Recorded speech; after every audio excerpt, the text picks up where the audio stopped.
handling things as the days go on. So without any further introduction, our superintendent, Chrys Sweeting. And I'm gonna, can I share my screen? Yeah, there's, yep. Okay, there we go. Okay. So we're glad to be here, and Eric would have been here too, but as I said, he's taking my responsibility in a different meeting. So we wanted to share the status of where we're at in reopening our schools this year. And it's been, it continues to be an interesting and hard journey in trying to maneuver the pandemic when in education, we value, teaching in person, and yet it is our utmost responsibility to keep our staff and students safe. So we have been staying aligned pretty much with what OSPI, the Department of Labor and Industry, and the Department of Health, their guidance, their requirements, their expectations. So we'll weave some of that into our update this afternoon. So first, when all of this happened and we closed last March, it was a pretty quick pivot to being closed and moving into a world that we'd never really been in before.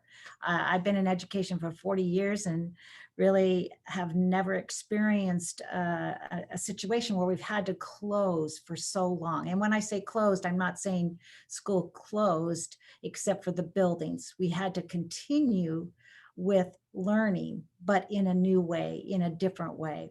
So in the late spring, so in June, we pulled together what we called the RAS 20 committee. And this committee was for reopening Arlington schools when that would happen. And we had over 55 members. I think it was 56.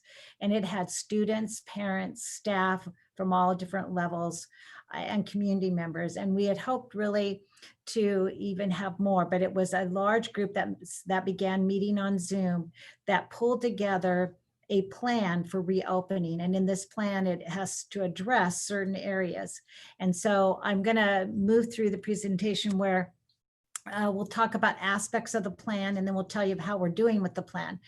So in the plan, the board approved the plan in August 10th, and it has 6 steps. And the RAS committee, we grappled with this in what would be the appropriate way to reopen schools. And of course, it appeared based on the documents that we were receiving from OSPI and the health department that it would be in stages.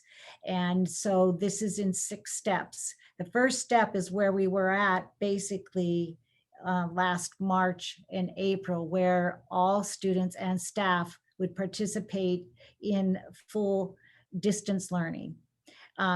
Then come this fall, we knew that that was a possibility, but instead of distance learning 1.0, it became distance learning 2.0. And what I mean by that is it had to be better than what it was last spring. And we had to get better at figuring out this new world of learning at a distance without coming on campus in order to maintain safety and the health of our staff and students. So this 6 steps basically describes which populations, if any, would come onto our campus during a particular time. And we, during August, based on the health metrics and based on the status of our ability to comply with the health requirements, the board approved starting on step 3. And step 3 basically states that the majority of the students would be would move into distance learning 2.0. They would start the year distance learning, so remote learning, learning at home, 2.0, which is an enhanced version of what we had last spring.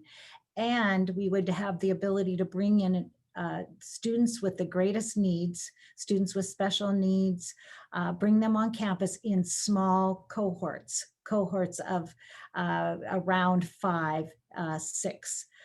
And we did that. So we started on step 3.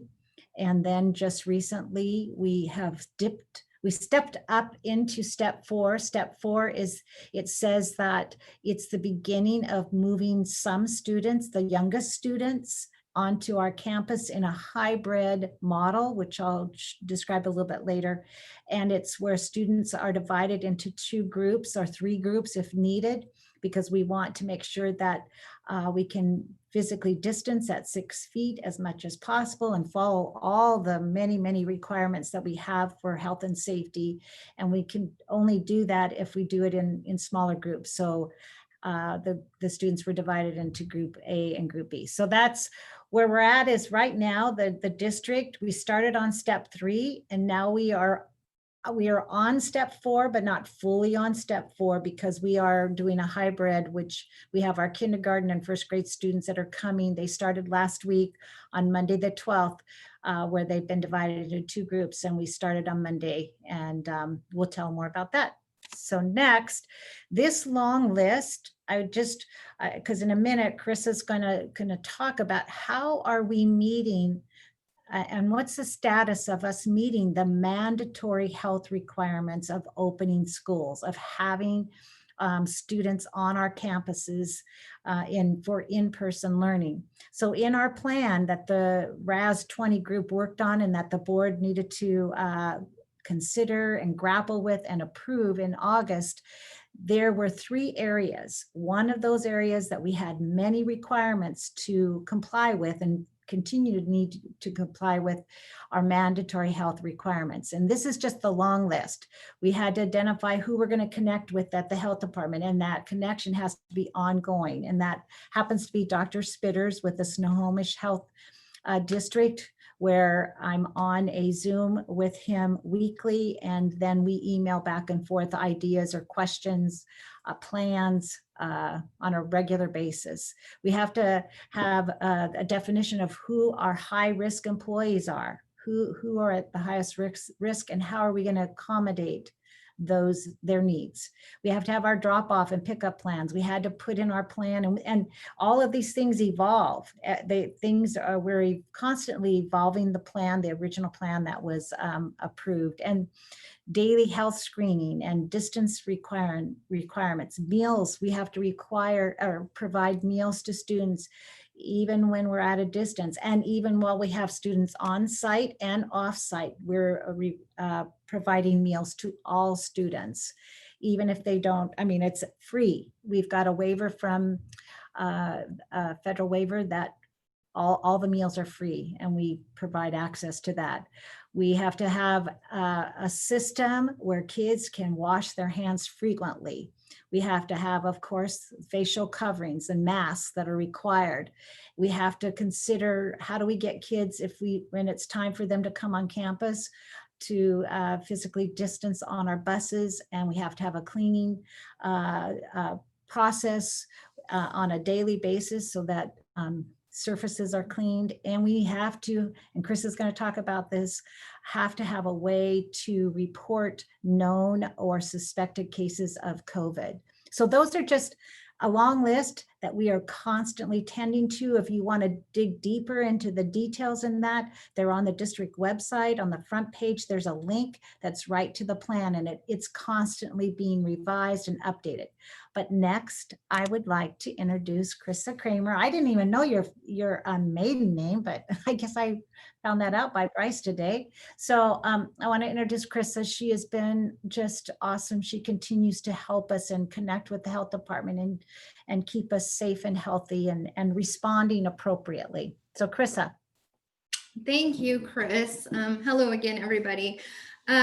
We lots of familiar faces. It's so nice to see lots of people I know and smiling back. So I appreciate it. Thank you. As a school district, we have, and Chris, would you mind going one more slide here so we can kind of look at, thank you, some of the health factors and some of the metrics that we look at to determine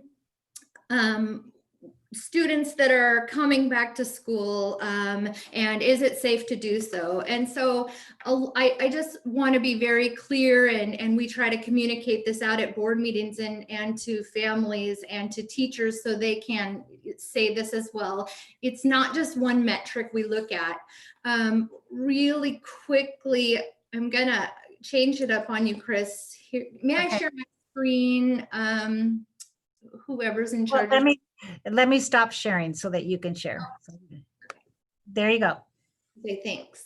So lots of people have been following this health metric right here at the health department, and I feel like a lot of people in our community see just that number or hear just those number reported, and this is the case count per 100,000 people in Snohomish County on a 2-week rolling period. They give us this information every Monday, and it's for the 2 weeks prior to this. So I just want to be clear that people are seeing these numbers go up.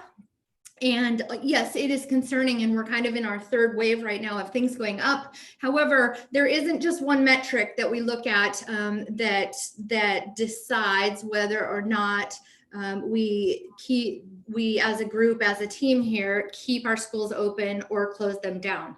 I'm going to stop sharing now, Chris, so you can show that one, your screen, one more time. Okay.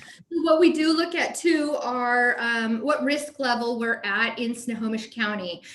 We look at Arlington specifically too, but Snohomish County as a whole, as that's our community. That's where our parents, our spouses work. We're out. It's not just in Arlington, obviously. And that we now again are in the high risk category there for Snohomish County. And our cases went up from the previous week, which was 70.6 to 101.1. We continue to be in phase 2 of Snohomish County.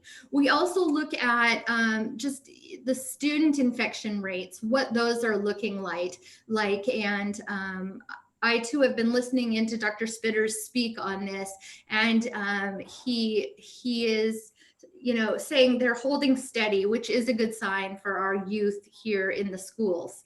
I spend a lot of my day really paying close attention to our staff and student infection rates and close contacts. I'll share with you right now, student infection rates right now. And now, as you know or may not know, we have limited numbers on our campuses, some special services, and then K through 1. So our numbers at the moment are low.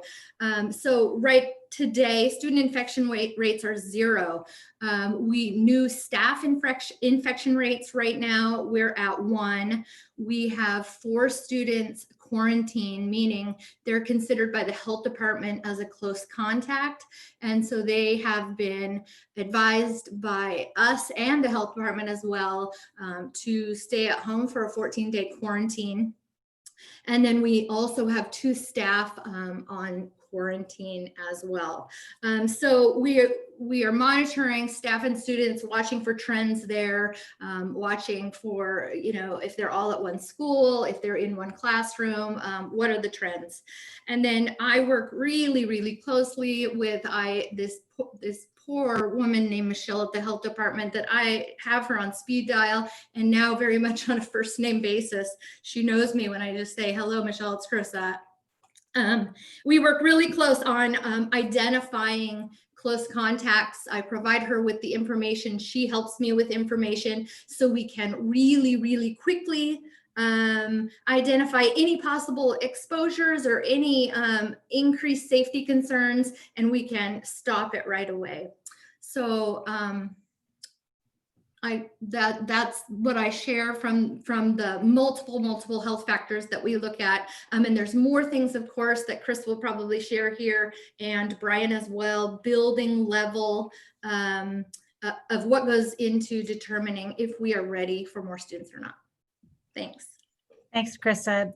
The next part of this multiple health factors, there's a section called District School Health and Safety Requirement Readiness. And there's all of these questions here we have to make sure we can answer. And so over periods of time, and this is for October, you're looking at October, we've been keeping these multiple factors logs since August. So we've been monitoring all of these numbers, our readiness to respond to what's required. And then we also, at the end there where that gray area is, what have been the recommendations, what have been confirmed by the health department, and who have we discussed this with, and so forth. So I'm going to move on because Brian Lewis is going to talk about some of these health and safety requirement readiness areas. So I'm going to, thinking I'm going to move it forward. I'm going to introduce Brian Lewis, Executive Director of Operations, who's going to share about our operations in relationship to our schools. Thanks, Chris. So we started our extended school closure on March 13th, 2020. But just because we didn't have students in the building didn't mean we didn't continue providing services. The week after that, we established a school meals program at two of our sites, Arlington High School and President's Elementary. And then the week after that, we expanded that operation to 8 mobile distribution sites. And then a few weeks after that, up to 15. And when we ended that program and on June 21st, we were up to 18 different distribution sites across the district. We served over 150,000 meals during that time. And we did all of that with no confirmed cases of COVID occurring amongst our employees. So at that point, we had established some pretty clear protocols. We had a safety briefing every day. We did a daily health screening of our employees, did temperature checks as employees entered the buildings. When the state mandated requirement for facial coverings was issued, we wore facial coverings. We practiced physical distancing at the workplace and at the distribution sites, and encouraged strong hand hygiene wherever we were. These protocols form the foundation for what we do in our school buildings now that we've got students heading back into our buildings. And can I share my screen, Chris? I want to show something. There you go. We've made some changes to how we do these things, but the basics are still the same. For example, what you're seeing right here is a Linux-based device. It's basically a thermal camera with a screen built into it. And we have these in all of our buildings now, so staff and students can take their temperatures when they show up to school without touching the device. They can just look into this camera and it takes their temperature and it shows them what their temperature is, so that they know that it's in addition to answering the health screening questions, that it's safe for them to come into the school building. As far as the health screening questions go, we have a program that we use called Qualtrics, and it's an automated email system that's sent out to staff and families of kids who's are attending for face-to-face instruction on our site. And it asks them a series of questions as to their well-being for that day. And if they answer no, that they don't have any symptoms, they're eligible to, or they haven't had close contact with someone that's been diagnosed with COVID, they're eligible to attend school that day. If they answer yes, then they're advised to stay home and go see their healthcare provider. So these are today's results. We had one staff member answer yes, and this staff member was sent a message, answer yes to a symptom or exposure to someone with COVID, and this staff member was sent a message to stay home from school this day and to go see their healthcare provider. So this is one of the foundational aspects that we developed in March that is carrying over to now. I'm going to show you what our classrooms look like, because we've made some physical changes to our classrooms as well. We're required to provide 36 square feet of students or space per student in classroom situations. And most of our classrooms are 900 square feet. We take out 150 square feet for the teacher, divide the remainder by 36, and we come up with a maximum class load of 21. And utilizing the A/B schedules that we have, where we've only got half the students in a grade level at school per day, that allows us to keep the class size smaller so that we can provide that additional service, additional space. We've installed hand sanitizers at the entryway to every classroom. Here's a picture of a classroom setup, providing that required space. This is another aspect of operations now, is that if we've got, Brian, we can't see the picture, just the graph. Oh. Hold on.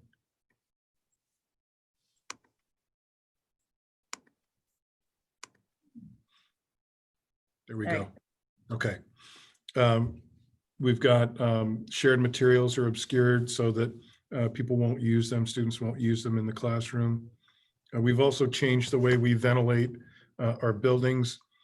We've increased the air exchange to 100% in every room 4 times per hour. We've added additional filtration where we can. Some of our equipment is not adequate. It can't handle additional density of filters, but we can also mitigate that by opening windows in classrooms. Some of our rooms in the air handling systems, we've installed this device you see in the lower right-hand corner. It's an ultraviolet light, and it kills virus particles, 99.9% of virus particles that flow through this device before it goes into a room. We've installed these in the air handling units that serve our isolation rooms and our health rooms. We've also created graphical markers inside the hallways and outside the buildings as well to indicate path of travel and to encourage students keeping distance from one another while they're traveling.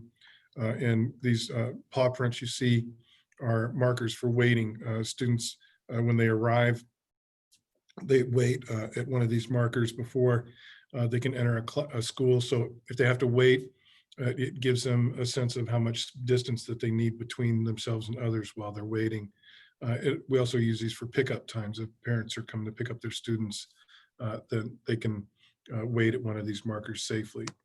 We've also reduced the density of stalls in our bathrooms, so we don't have as many people inside of a bathroom at one time, and turned off water fountains that in the classrooms and in the hallways as well. And we encourage social distancing throughout our buildings for both students and staff. Our buses are also part of the process that the A/B schedule lets us keep a minimum or a lower number of students on board the bus. They sit in separate seats whenever possible. They wear a facial covering. We keep the windows down to have as much ventilation inside of the bus as we can. And just so you get a sense of the numbers, when we started the school year this year on September 1st, we started with special education students, and right now we've got a total of 91 special education students that attend Monday through Thursday at all of our buildings. We're going to start adding Fridays for special education students on November 6th, excuse me. At our connectivity centers, where we bring in students who cannot access the internet at home for whatever reason there may be. They don't have access to the cable. There's no cell phone signal at their house, so a hotspot doesn't work for them. They may have multiple people in the house trying to access the internet at one time. So we opened up facilities to provide access to the internet for those students. And right now we've got 91 students in our connectivity centers, K through 12. And then on October 12, we began the K1 hybrid, and we've got 631 students participating in the hybrid or face-to-face instruction according to their A/B schedule designation. A comes on Mondays, Mondays and Tuesdays, Bs come on Wednesdays and Thursdays. We provide transportation and meal services during those days as well. So we've got 631 students participating in that right now. Students have an option, families have an option of their students attending face-to-face or staying in a distance learning environment if that's what they want. So it is a different world. It's been a lot of work getting this set up, but of course, we're committed to making it work and keeping everybody safe so we can continue to provide educational services. Thanks, Chris. Thanks, Brian. I'm gonna go back to the PowerPoint here, get the right slide. All right. So, so we just heard about the health and safety mandatory requirements. There's also for our plan, our reopening schools plan, there were statutory education requirements and some other expectations. And this is a long list of just some of them. In our plan, we had to make sure that we still met the requirements for 180 days of school instruction and the required hours, which is really, how do you do that in a remote world? And then we had to make sure that in the plan, there was a weekly schedule for each level. And we had to figure out, okay, how are we going to take attendance in this new world? And then what would be the learning standards since it's a new world? And what about grading? Last spring, we had to revise our grading policy, and it ended up that we went with A, B, C, D incomplete. But this year we went back to the A through F grading scale. And then we had to figure out, and we still are working on this, what about those students that last spring earned incompletes? How are we helping them to complete those classes? And then what are we doing about students who need additional support? And what are we doing for universal screening? We are required to not only screen for academics, but to screen for social and emotional needs as well. That was a requirement of our plan. And then what about family and community engagement? And what about technology and hardware and connectivity?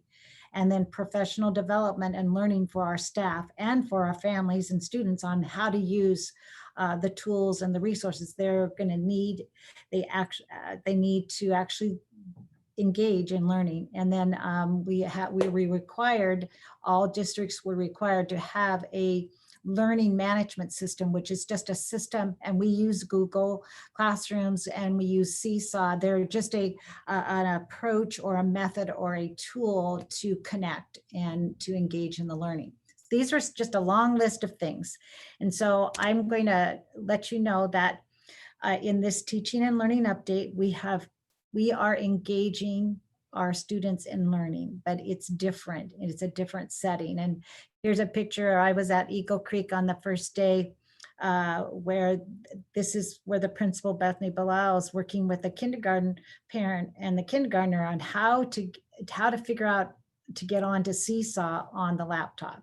So a unique world. Our learning settings and opportunities, they really, they can be defined in 4 areas. We have distance learning 2.0, which is, this consists of where you have a teacher that does live instruction. We call that synchronous learning, where there's instruction with a teacher on Zoom. And then there would also be in distance learning 2.0, asynchronous learning, which is where the teacher has prepared a lesson and maybe the student watches it at a later time. It's been recorded. There's also within distance learning what we call independent directed learning, where there would be directed learning that the teacher has designed and provided for that student to do on their own independently, but it is evaluated, designed by the teacher. And so that's distance learning 2.0, and the majority of our students are engaged in distance learning 2.0. Just a small percentage are doing in person and not at a distance. The SVL, the Stille Valley Learning Center, and Arlington Online program, the SVLC has always been with us. It's a unique parent partnership program, and that is a learning setting option for those parents. It aligns with doing distance learning 2.0 and a hybrid, but it is unique in that the parents themselves do what you would do homeschooling for a portion of the instruction. The Arlington online program, it used to be last year, we only had that available for 9 to 12th grades. This year, we expanded that K-12. We added that, and it was a quick add, and tried to figure that out. We had to get approved by OSPI because we wanted to make sure there was an option for families if they did not want to have uncertainty. They didn't want to go have this situation where they might be in distance learning one day and then go to hybrid the next. So we had that opportunity, and it's there, and we had some increased numbers of students for the online program. And then the hybrid is a combination of the distance learning and then being on campus 2 days a week. And right now, as has been mentioned, we have our kindergarten and first grade students doing the hybrid. And in the steps that I mentioned, in the different steps, when you get to, if we fully make it through step 4 and then we get to step 5, that's when all K-12 are doing the A or B days on campus. And then step 6 is when we're all back to normal, fully 5 days, and not even on a hybrid. There may be some things in motion as far as physically distancing. I don't know. That's a world yet to happen, and I'm looking forward to when we get there. But along the way, we're gonna stay committed to engage our students in the best learning that we possibly can. The last bullet is committed distance learning. This is a new creation that happened in Arlington, and I'm not aware of any other place that is doing this, because it's what it is that it's another option for those families that want to not come on campus at all. Either it's because they don't want to have the uncertainty of one day they might have to be sent home because somebody has an infection and their class is going to be closed, or their school is going to be closed. They don't want that uncertainty, or they just don't want to, they don't want to be near anybody else during this time of infection. So they want to stay remote, but they don't want to do the Arlington online program, which is, the Arlington online program is basically you go self-directed and you go onto a computer program and you work through that program. You don't have a teacher that is doing the live instruction. You'll have a teacher that kind of monitors your progress, but doesn't do live instruction. Whereas the last bullet, committed distance learning, we actually gave our K-5 families an option, and wish we had been able to do it sooner, but it's just, we are building this on as we go. But we have about 236 students, K-5, that their families say, we don't want to go in and out. We want to stay in this committed distance learning that is with a live teacher on Zoom.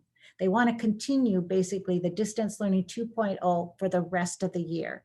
And so the committed distance learning, we have 236 students, and then we have 10 teachers that also are committed to, for the rest of this year, to stay and doing the distance learning 2.0 and doing remote learning for the rest of the year. And we have Colleen Van Bell, who is an assistant principal at Kent Prairie, she's overseeing this new program of committed distance learning. And we're going to hear a report at our board meeting on the 26th about how that's going.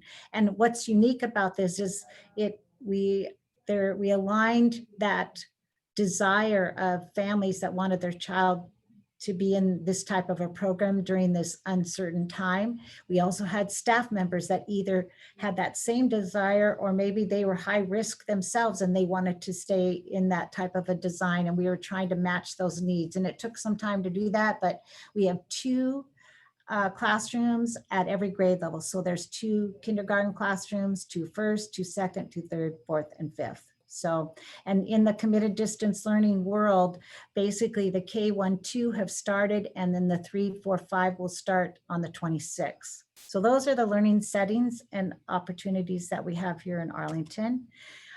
This is just a graphic of the full distance learning 5 days a week, and then what a hybrid model is like, where you have student A group and student B group. and that's on our district website. I wanted to get to these final pictures. This is, you don't have to go to Disneyland because we have it here in Arlington. This is a picture at Eagle Creek on the first day of hybrid. And this is Bethany Belisle, the principal. And this says, "You make this the happiest place on earth." And their little social distancing pasted or painted pictures on outside are Mickey Mouse ears. And when I went there, everybody's wearing Mickey Mouse ears, and it was just an awesome day. And it's happy, even though you can't really see the smiles because they're all wearing masks, but you can see the smiles through their eyes. This is Eagle Creek. Here's a picture of, whoops, back. Here's another picture of Eagle Creek where the classes, kids are engaged. You can see that they're physically distanced. You can see that they are wearing masks. I don't can see very well, but there are plexiglass in between the students, and we make sure that the students, sometimes we like to have them in groups where they're sitting kind of in a cluster. We make sure that they're all facing forward. That was one of the designs that from the health department. So that's Eagle Creek. The next picture is Presidents. This is where you can kind of see that the process. The principal, Derek Larson here, he has that piece of paper there, and on that piece of paper are the list of names of people where the families had they had tested in the morning to those questions that they would go online. And if they hadn't, then those students would have to wait until the parents could be called. We since then have changed that process a little bit, but the main concept here is that we are making sure that when the kids arrive, that we know that they have not been exposed or have any symptoms of COVID, and we take their temperature. The next one is Kent Prairie. So Carl Olson's a principal. He wanted to make sure that the kids got at their first day picture. So he went and he wanted me to say with this picture that it was taken outside. So he let the student take off their mask so they could have their picture taken. And then the next one is Pioneer. And you can see this, the one in the far left with the stars, that's a kindergarten classroom, and you can't really see the plexiglass, but there's plexiglass that is around the area of each student. The middle picture, I just loved. I love that we have our crossing guards back and we have people working, and it feels good, that people are working, but doing it safely at a distance, wearing their facial coverings. So that's picture at Pioneer. The next one, it says we're going to continue to reinvent and adjust as we navigate through this pandemic. And it's hard, and we miss the normal a lot. And I will say that we're trying to find ways, I'm trying to find ways as a leader to help everyone through what I see as pandemic fatigue. We've been constantly reinventing.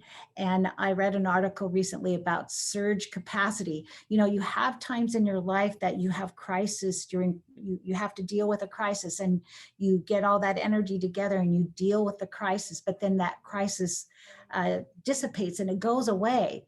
And then you have time to rejuvenate again. We have been in constant surge mode. We are constantly having to respond and create and reinvent a world that for so long has been so traditional.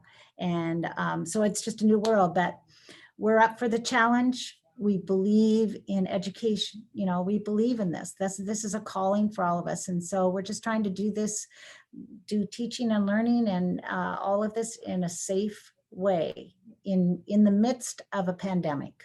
So what questions do you have? Chris, this is Bob Campbell. Yes. I was just reflecting that early on in the pandemic, we had the first responders and the healthcare workers really lifted up as heroes because they put themselves in harm's way for the citizens. And I just really lift up you and the educators for being this wave's heroes of getting the kids back to some level of normalcy, although I think split coming home and then going to school is not normal, but it's That's what we've correct. got and best we can do. And I just really appreciate all of you and your leadership and your professionalism and what a job you're doing for our community. Thank you. Thanks, Bob. Thank you. I would absolutely echo that, Chris. I think, in healthcare, we're more prepared for some of the surge and issues that we're having to deal with this, although we've had to change operations. But you've literally had to reinvent the school system. And it's impressive what you have shared today. Thank you for doing everything that you're doing. Thanks. Thanks. Thank you all. Well, I think Bryce had to leave. I think he had some patience. And I don't even know anymore how late you guys go. So we might even be over the time. So Chris, may I add one thing? I don't know if you know Yola, who just spoke. Part of what I know you know her, but part of what we have done or been asked to do by L&I is has to do with masks and N95s and what comes with wearing N95s and respiratory programs and fit testing and all these things that truly, even as a nurse, was new to me. And Yola was so gracious at Skagit Regional Health in Cascade Valley, and they are teaming up with us to donate up to a very large amount of N95s to our school district, which is so awesome because we cannot procure N95s. They're giving them to medical facilities, not to schools. Anyway, long story. So thank you so much, Yola, for that. And we're starting that tomorrow with your group. So we appreciate it. I'm excited that that's working out for you. It is. Thank you. and You're when welcome. you talk about reinventing, how would you ever, I mean, I would have never thought in my career that I'd have to be seeking N95s, for the Yeah. work I'm trying to do in our schools. So thanks, Yola, for that. Appreciate that. Of course, of Yeah. course. So, And the rule is if Bryce leaves first, we just have to stay here till next Thursday. yeah, I know. What does that mean? If he leaves first, what do we do? I mean,